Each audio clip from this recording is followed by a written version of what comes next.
Ele falou, cara, será que eu tenho uma alma? E aquilo foi um negócio que eu fiquei assim, eu falei, cara, tá...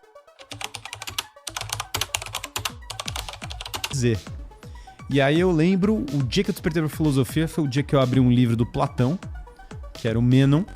Cara, não fazia a menor ideia do que eu ia encontrar quando eu abrisse um livro do Platão, entendeu? Eu não sabia. Eu abri e tinha uma discussão, falava de relance sobre alma. E aí eu lembro que eu travei total. Minha vida, eu tinha uma perspectiva totalmente materialista, assim, se você me perguntasse, eu falava, cara, a vida sei lá, prazer, dinheiro, total materialismo, festa de faculdade, minha cabeça estava por aí. E aí eu abri aquilo e falei, cara, será que eu tenho uma alma?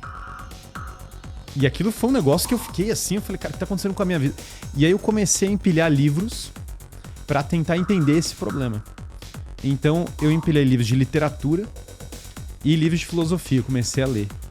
E aí, conforme eu ia olhando esses livros, eu comecei a ver um padrão neles. Isso, cara, sozinho. Eu falei pros meus amigos que eu tava fazendo, os caras falaram, meu, você tá louco, cala sua boca, velho.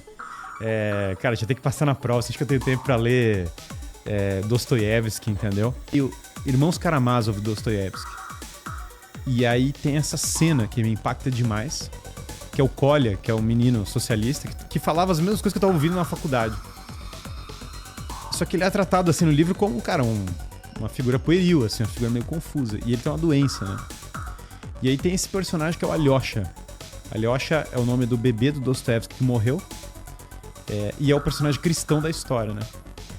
E aí eu olho aquela história, eu olho o Alyosha e eu falo, cara, o Alyosha tá no pé, na cama com o menino doente. E ele fala uma coisa mais ou menos assim, não lembro as palavras exatas agora, mas algo no tipo, eu acredito que você tem uma alma, por isso que eu tô aqui. Aí eu falei, cara, isso é a mesma coisa que tá no outro livro.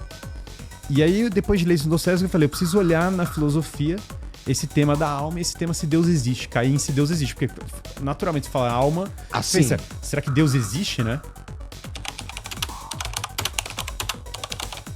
E se você me perguntasse na época, eu ia falar, não, cara, Deus não existe, é uma invenção, a igreja é uma instituição de manipulação, foi o que eu vi na escola. É uma instituição manipuladora, criou um negócio pra enganar as pessoas e tal. E aí eu começo a abrir os livros e falar, cara, será que Deus existe? E aí eu comecei a empilhar livros ateus e livros cristãos lado a lado e falar, cara, vamos ver quem... Não são cristãos que geral, né? Mas eram livros de filosofia. De filosofia. Tá. Com argumentos contra e a favor da existência de Deus. E aí comecei a ler. Em geral sobre esse tema também, sobre Deus. Sobre tudo, sobre ética, sobre política, sobre o que fosse, mas uma questão que apareceu forte nessa época era se Deus existia.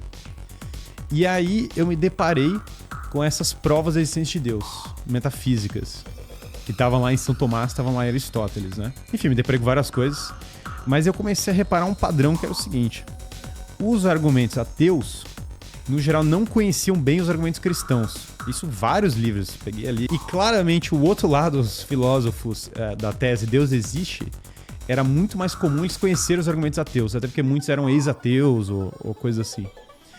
E aí eu comecei a empilhar aquilo, chegou uma hora que eu me deparei com essa prova da existência de Deus e eu falei, cara, deixa eu me fechar em casa com esse negócio e eu só saio daqui quando eu chegar numa conclusão. E aí eu me fechei com a Suma Teológica de São Tomás de Aquino, que tinha lá a prova da existência de Deus. E aí eu me tranquei e falei, cara, vou ficar lendo isso aqui até eu entender se esse negócio é verdadeiro ou falso. Quando terminou, cara, eu me lembro, eu passei a madrugada inteira lendo, assim, um negócio obsessivo, assim, sabe? Meio obcecado, assim. Chegou, tipo, 6 da manhã, um negócio assim, foi, cara, Deus existe. E aí eu falei, e agora? O que eu faço com a minha vida?